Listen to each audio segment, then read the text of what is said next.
ఈ రోజుల్లో ఎక్కడంటే అక్కడ హోటల్స్ కానీ, రెస్టారెంట్లు కానీ, కర్రీ పాయింట్లు ఇంకా కాదు కూడదు అంటే జొమాటోలు, స్విగ్గీలు ఇలా అన్నీ అందుబాటులో ఉన్నాయి. ఆఖరికి మనం రైల్లో ప్రయాణం చేసినా కూడా రైల్వే ప్యాంట్రీలు అందుబాటులో ఉన్నాయి. కానీ ఒకప్పుడు ఇవేమీ లేని రోజుల్లో ప్రయాణాలు చేయాలన్నా, దూర ప్రాంతాలకు వెళ్ళాలన్నా, తీర్థయాత్రలకు వెళ్ళాలన్నా ఇలాంటి ఒక పాత్రని చక్కగా అందుబాటులో ఉంచుకునేవాళ్ళంటండి. తీసుకెళ్ళేవాళ్ళంట.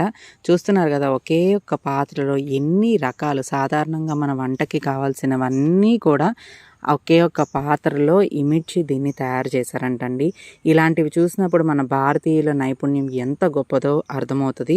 చూస్తున్నారు గదా! ఎంత బావుందో. అందుకే ఈ పాత్ర పేరు గూడా రైల్ ఇడుక్కి, రైల్ పాత్ర అని రకరకాలుగా పిలుస్తూ ఉంటారు. మరి వీడియో మొత్తం చూశారు కదా! నేను మొత్తానికి ఇందులోంచి ఎన్ని వస్తువులు తీశానో మీరు గమనించారా?